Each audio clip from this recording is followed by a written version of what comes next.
All right, guys. So the scenery looks a little bit different today. If you're wondering why, it's because we're coming to you live from Irvine, California today. Irvine, my gang, my set. Yeah, your place, bro.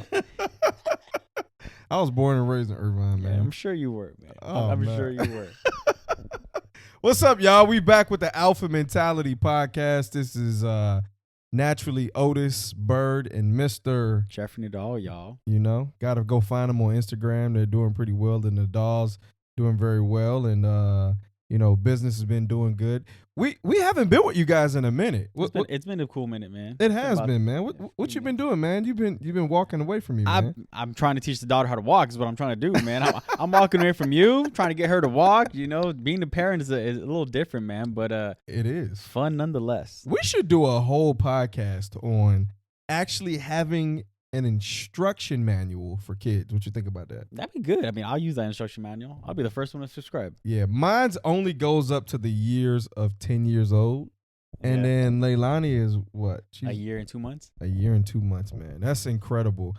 Just to know that prior to the filming of Alpha Mentality, Leilani was in mommy's belly. That's it. Yeah, man. I remember when she would be behind the camera, we'd be talking crap about her. She'd be smiling, laughing, throwing up half the time, you know? Oh, gosh. And now. Don't remind me of that.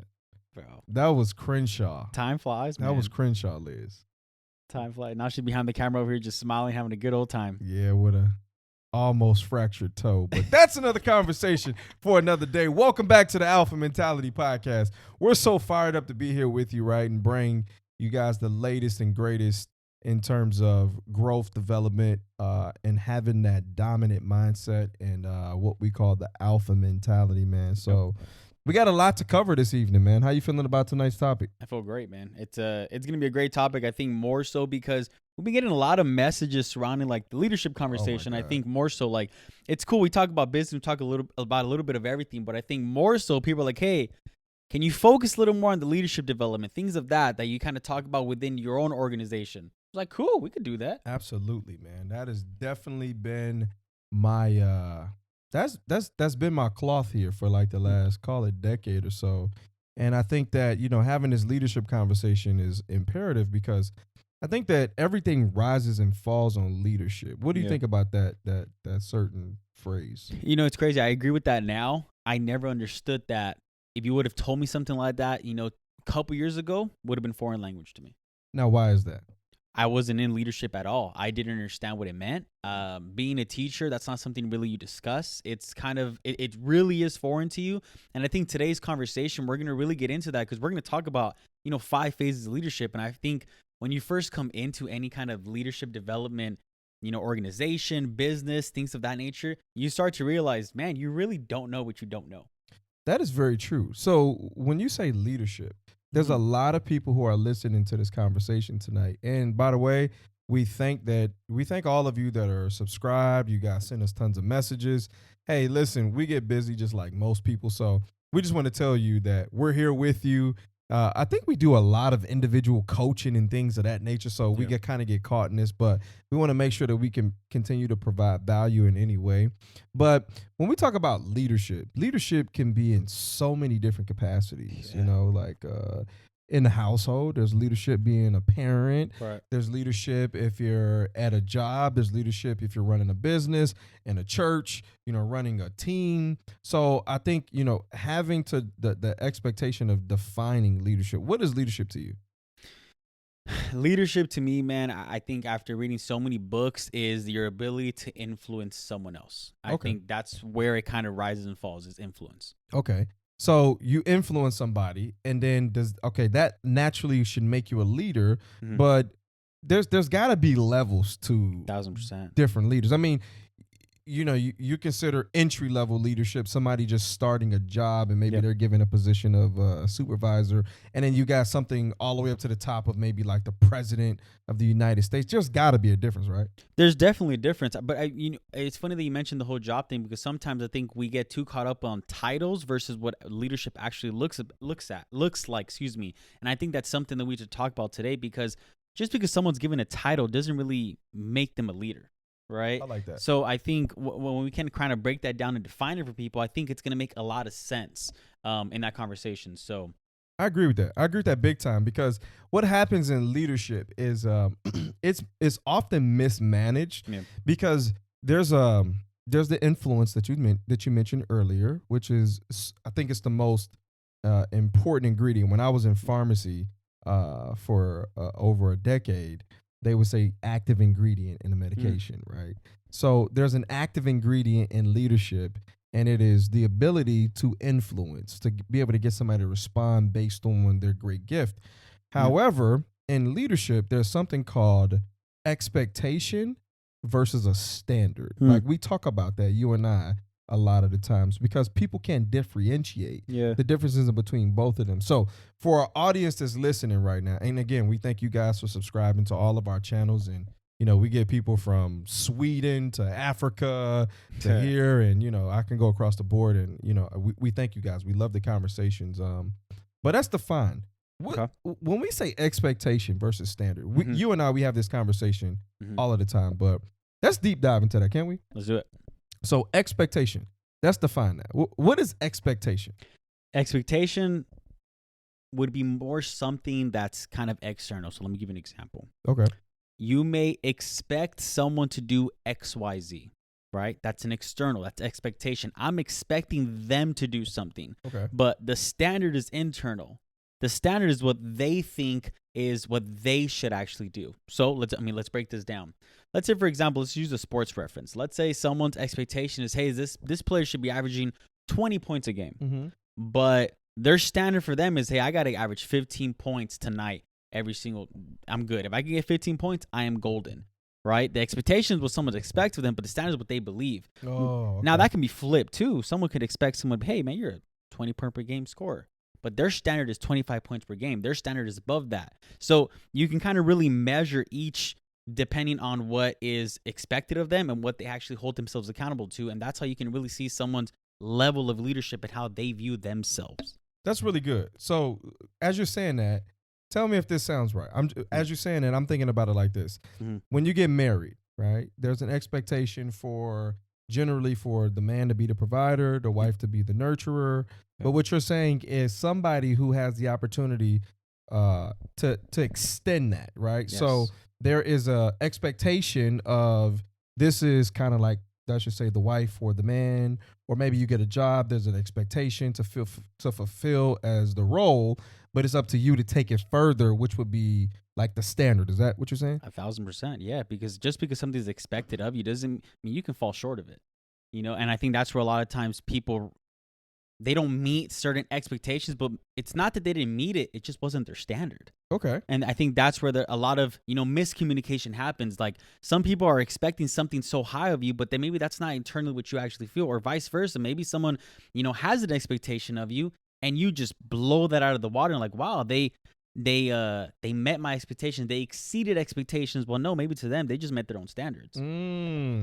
That reminds me of my children when they get report cards back, and there's the standard, and then they give them the measuring chart. Let's call it 1, 2, 3, and then the teacher will write in, or it'll actually be a space where it'll say exceeding expectations. Yeah. Because there's a certain criteria that's expected to be as a student. There's also a certain criteria that's expected as an employee or an entrepreneur, especially as an entrepreneur. 1,000%. Right. Yeah. I mean, everything has to be a standard with an entrepreneur, because you're not working just on the clock in, clock out idea, right? And I think we should kind of touch on that a little more. Yes, I think especially in the entrepreneur space, you have to have a standard because you're right on yourself. That's true. You have no boss. So if you have no standard, I mean, it's going to be really tough.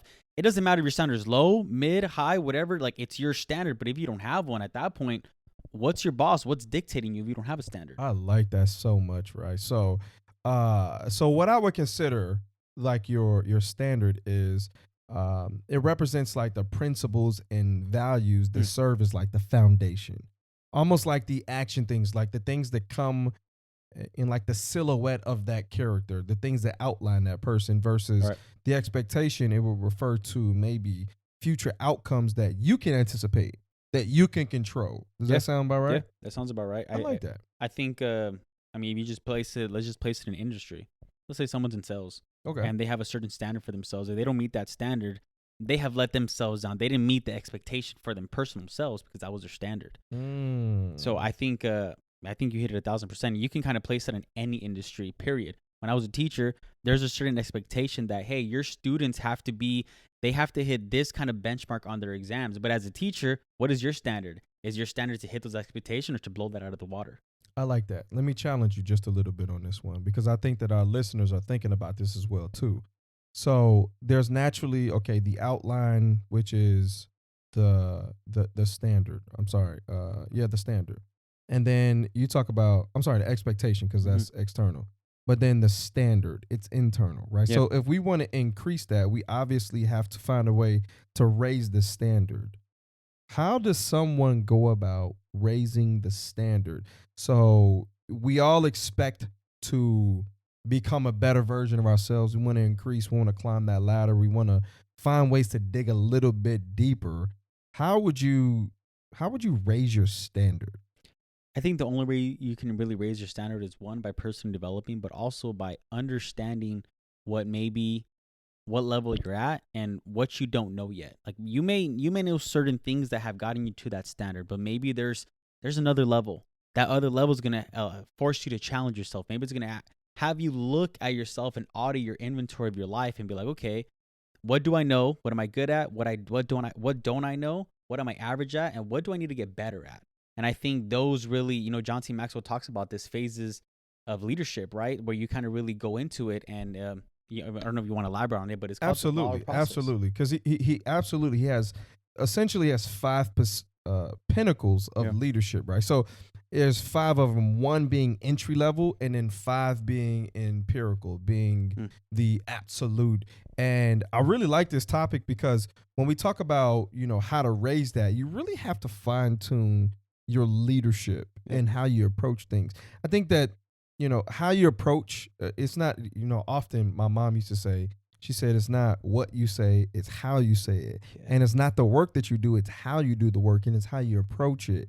And one of the first phases of increasing that, and this is just my personal opinion, is to operate in a sense of, I don't know what I don't know. Yeah. So when there's a reference to, I don't know what I don't know, what does that mean to you?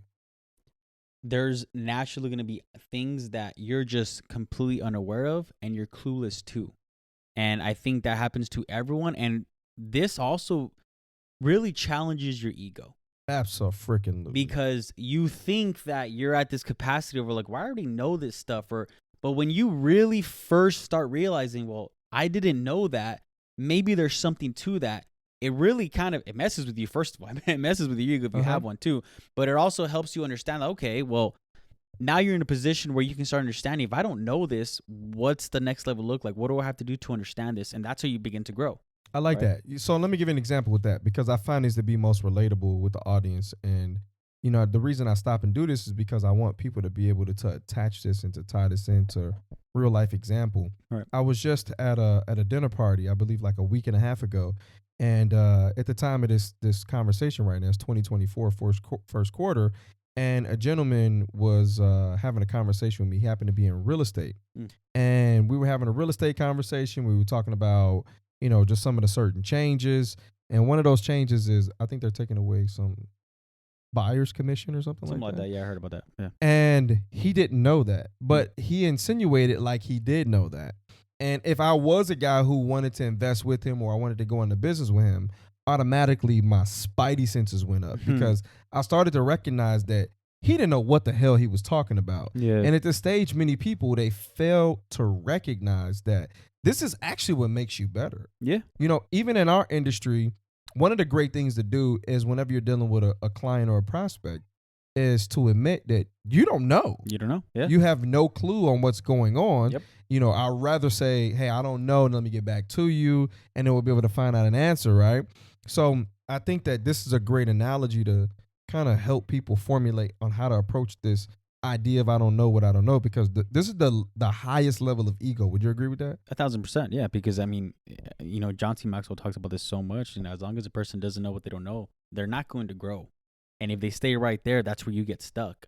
And I think for a majority is if you're not willing to admit it, that's that. you're stuck right then and there. I love that. I love that. Right. So that's the first phase. The second phase is I know that I need to know. Yeah. So now your desire is changing because you're essentially you're coming from the first stage of, okay, hey, I don't know what I don't know. That's phase one. Mm-hmm. Okay. And then you start to get to this this stage of I know that I need to know. And this is where people will find themselves placed in a position only to look around and discover.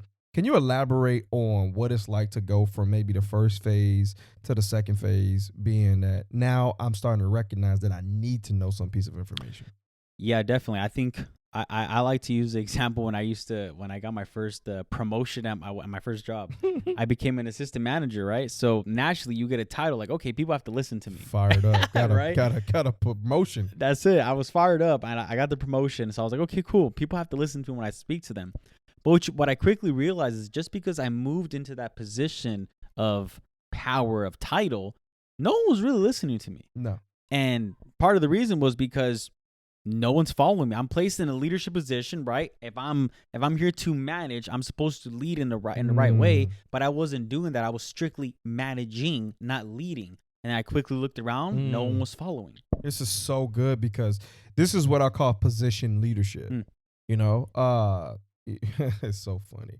Just because you have a title doesn't make you the leader. Yeah. You know, 100%. like somebody has to respond to you because that's how they get paid. Right. And by the way, for you parents that are listening right now, I want to let you know that if you don't get better at your parenting, you'll be the level 2 leader right here where you're stuck on a position. You have to be able to grow with your kids. Yep. You have to be able to grow with your position, whether you're working at your job, working through leadership, working through different stages and phases. But you have to seek that. I know that I need to know. Yeah. You know, like times they change. You can't operate using parental skills from 1990, and this is 2024. I mean, we got TikTok.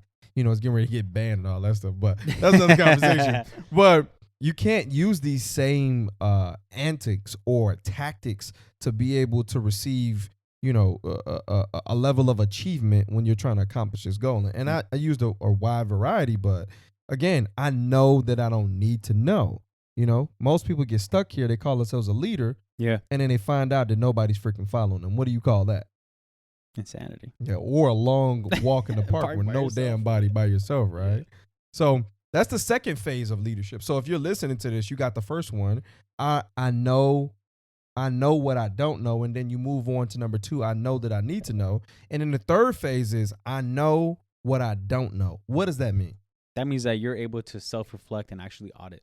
And at that point, you're asking yourself questions. Okay, well, what don't I know? How am I going to fix this? That I think this is the stage where you start to see some transformation. Yeah. Because now you're really able to self-reflect, take inventory, and now you have to create a plan. Yeah. What is the goal? What is the plan for personal development at this point?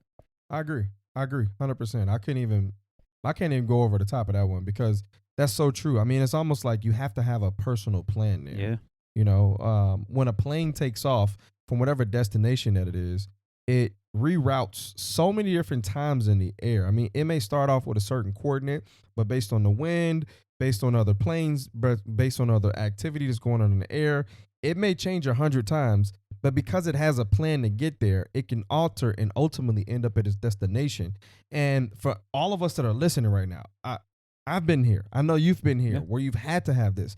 But if you don't have a plan, then you plan to fail. So I know what I don't know is important, which means you can start working on what you don't know. This is the importance of some of our past episodes in terms of seeking mentors and guidance and things like that, right? And I really do. I really like number 3 because you said it was transformative, right?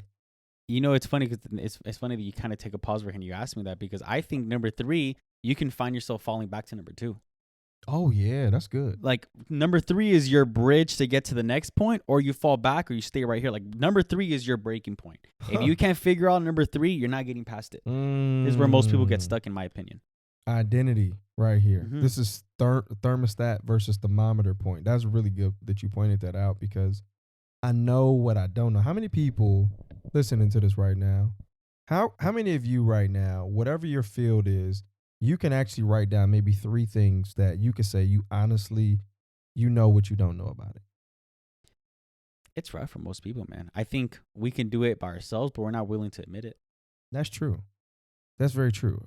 Again, I was talking with a guy. He's a computer engineer, and he works for a very, very big firm. And he was, he felt stuck. It almost felt like plateau. And I said to him the other day, I said, "Well, what is the guy above you? What do they have that you don't have?" Kind of like subtracting and finding the difference. And he said, "I don't know." He's like, "I think just he's been here longer." And I said, "There's got to be something more than that." There's always something more. So to operate from that, I really like this point right here, because this is the point where you can peak, but then you can fall, Yep. and then you can go back to, I like that you said that. That is so powerful. So the fourth stage or phase of leadership is number 4 is I know, and then I grow, and then it starts to show. So you take on 1 through 3 so far. Yeah. Now we know what we know, and then we grow, and then it starts to show. Yeah. When do you realize at this point that you know what you know, and then it starts to show, like you start implementing? How does this work for you? You just start having daily discipline. Your daily discipline starts dictating your skills start improving, and then things start getting really fun at that point because you actually see the hard work paying off. You actually start seeing 1 person following, 2 person following. Like people are actually like self-calling you, like, "Hey, oh, that's our leader." Yeah. Like that's the person that's helping me grow. Like, okay, cool. Like the leader's never self-proclaimed, Oh, that's true. right? Like it always comes from somewhere else, but you start to notice like the influence is actually taking place. Like, okay, cool. Like I'm actually influencing someone else now. That's so good. So raising your standard is really important. This is where I think your Yeah. standard actually starts to shift. It does. Going to the original part Your of the standard conversation. starts to grow too, because now others people's expectation, they expect you to have a high standard for yourself, and if you're going to be in a leadership capacity, your standard cannot be below the expectation of the people that you were leading. If you're listening to this right now, I want you to, if you can, take a note right here. Not a mental note, an actual physical note. This is the number 4 is where you need to do what I call draw the line. Don't move the line right here. If you know what you know and you can grow, and then it starts to show, before it starts to show, you have to know it internally, Yeah. right? It has to be, okay, the expectation, but then you have to raise that, right? When it starts to show is when you start to raise that. You operate in the first 3, and now what you can do is you start to realize your lack of skill, and you begin a daily discipline, personal growth, exciting things that happen here in this stage. I really like this conversation. This is an easy conversation. It is. It's really understandable as well too. It's needed. Everyone. It doesn't matter what industry you're in. This conversation is relevant. Like if your goal is to lead in your industry, this conversation can go across every single industry, and I think everyone needs to hear it. I agree. 100%. I really like this because number 5 is the ultimate. It's the empirical phase of leadership. It's simply, I go because of what I know. Yeah. I think at this stage you become more authentic because, there's an organic growth through the first, 1 through 4 stages, and then you end up getting here, right? Everything becomes automatic at this point. It's safe to say that we're here and it's automatic because you've been through a few things, and you can now recognize this stage. But how do people become effective at this stage? I think they have to pay the price. They have to understand that they're going to go through all these phases. Without understanding each one of these phases, you can't get to number 5. Yeah. So I think understanding it, knowing what you're going to have to pay, and going through the actual adversity you're going to face, going through the actual inventory, going through the actual self-reflecting questions that are going to challenge you, going to challenge your ego in order for you to get to that next stage. That's how eventually you get to this point. And when you can help enough people do the exact same thing that you once had to do, I think that's when it starts to become automatic for you. Wow. Stop the tape. Go back. I know this is not a tape. Maybe I'm dating myself. You by dating saying yourself, tape, right? But stop and go back, rewind. You're listening to this on whatever platform. I want you to ask yourself, in terms of leadership and your ability to raise your standard, be just, be fair. Yeah. Don't be overly critical, right? But 1 through 5, where do you see yourself fitting at, right? Number 1 being, I don't know what I don't know. 2 being I know what I need to know. 3, I know what I don't know. 4, I know and grow and the stars are showing. Then 5, I simply go because of what I know. I want you to ask yourself where you see yourself right now and be authentic, be real, because in like AA meetings, they say the first step is admitting, and then you can make the changes. And if you need to make the changes, just reach out to us. We're here to be a contribution to society. So let me ask you this. How do I make the team better? Just by being able to point out one of these 5 stages.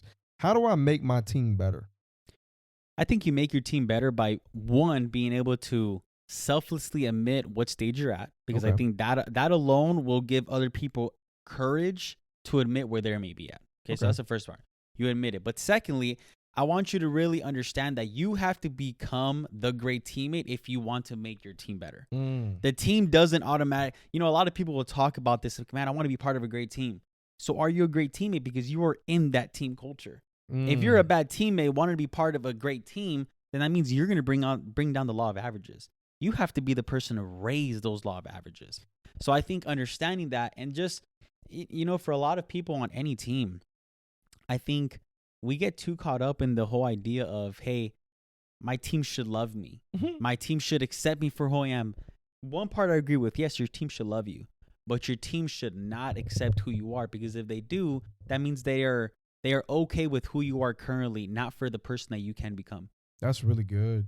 That's really good, because in the beginning part of leadership, I think something we left out of here is not everybody's going to be happy, and if they are, then you're doing something wrong. You're either becoming like a politician where you're trying to make everybody happy, right, or you're becoming a freaking ice cream salesman. And if everybody is happy, man, you should definitely get out of whatever field you are, because you're going to disrupt people. Because to piggyback on what you said, it has so much value in terms of being a great teammate. And here's what I think.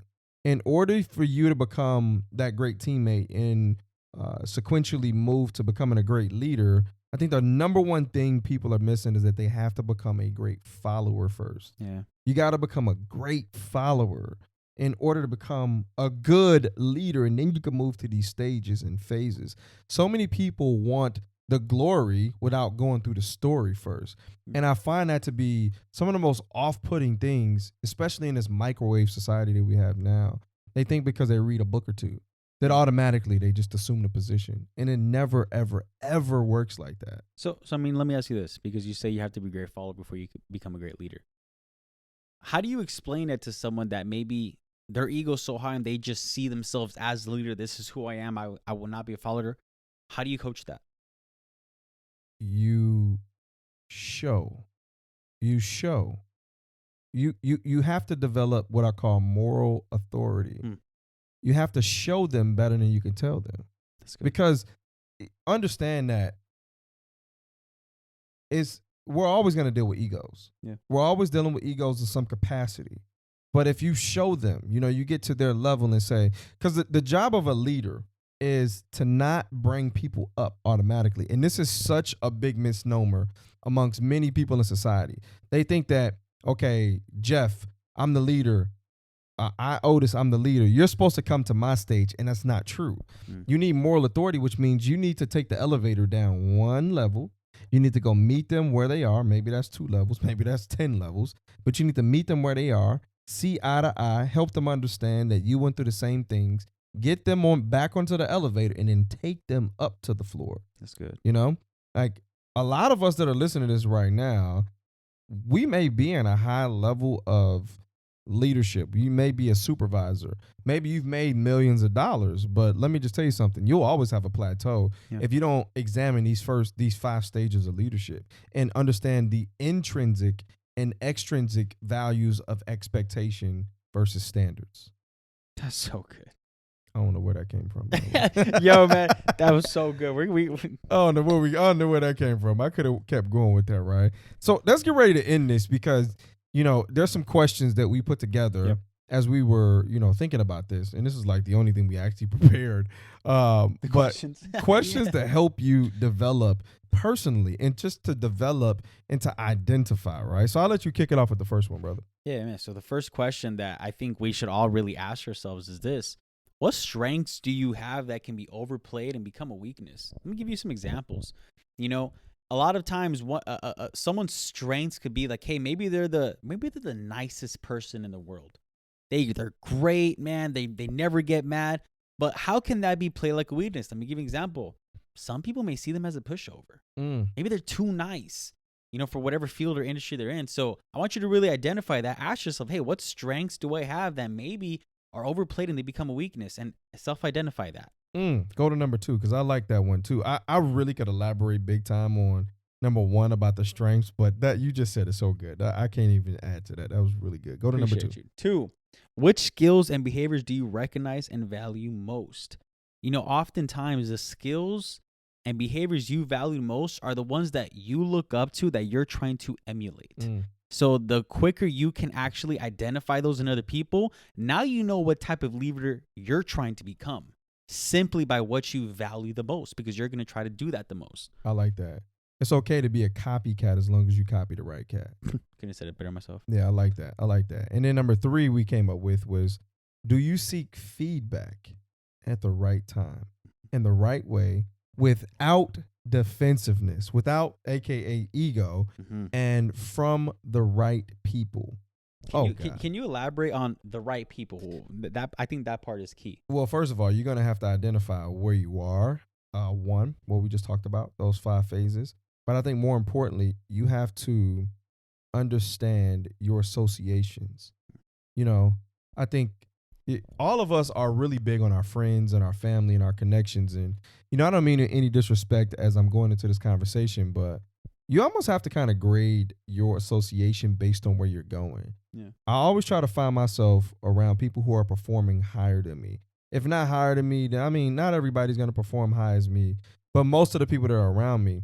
So I look for people who are doing better than me so that I can seek out, because you said something earlier about the averages. If I'm hanging around people who are always doing better than me, then naturally I'm at the bottom of the average, which means I'm bringing everybody down. So what I seek to do subconsciously is raise that. I want to become better, and maybe becoming more of an asset to my association group, my mastermind alliance, my proximity circle.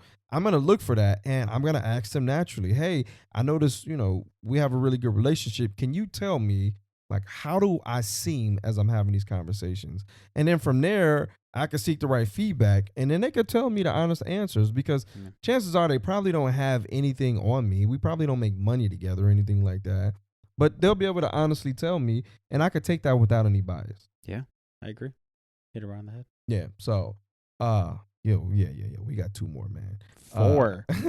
Go do for you it. set your own standards, or do you seek approval from others? And I think this question kind of goes a little bit 2 ways. Okay, I was going to say that too. Yeah, when we say, do you seek approval from others? Are you seeking approval for someone that's doing better than you? Or are you seeking approval for someone that's doing worse or the same as you? I think that we should really emphasize on that, because setting your own standards obviously is something that you want to do, but you really have to be seeking approval from someone that's doing better than you. Yeah. Not someone that's doing less. I think oftentimes we're looking at our proximity around us, the people that we feel comfortable with. The person that's making you feel comfortable is not the person you want to seek approval from. It's the person that makes you feel uncomfortable. The person that's challenging you, and you may not even be actually directly challenged. It's just their presence challenges you. Oh, God, it's so good. This will probably be the first time I interrupt, but this is just so good, because you said something that hit the nail on the head. Because if you're not, going back to the prior question, if you're not seeking up, if you're not looking up, then I want to remind our audience that you'll be surrounded around a bunch of yes men. Misery loves company. This is the only thing that I was thinking about as you were talking about that, because yes, do you need to set your own standards? Yes, because only you know what you're made of. So you need to be able to see that, and then set that, and then move that pace, right? And increase that, right? But seeking approval from others doesn't mean that you're making a move based on that other person, but the group that you're around may move in a northeast direction, which means up all of the time. And if it's moving up, then you should be wanting to move up as well too, to make sure that you're not bringing down the averages and you're satisfying yourself in terms of being accomplished and making sure that you're raising up the community together. This is a question that I could really go down, but I'm not anyways. Hit his DM. Hit his DM. You go down the rabbit hole for you. Yeah, that's true. So number 5 and the last one, and we'll end right here, is how often and how well do you step outside of your comfort zone? I think this question alone for most people will really tell you if you're really working toward your goals and dreams. Because if you're not willing to, if you feel like you don't do it enough, you don't step outside your comfort zone enough, you're going to be stuck exactly where you're at. Mm-hmm. You know, we always tell people inside of on our team, the comfort zone is where dreams go to die. Mm-hmm. The only way you're going to get to where you want to go is if you step outside of that comfort zone and get comfortable being uncomfortable.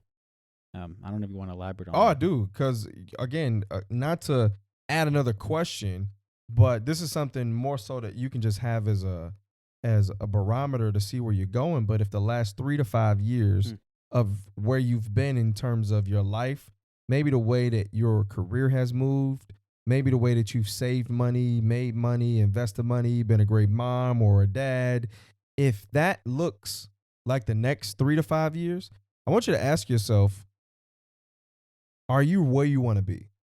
Because here's the importance to understanding the power or the lack of power of being in that comfort zone.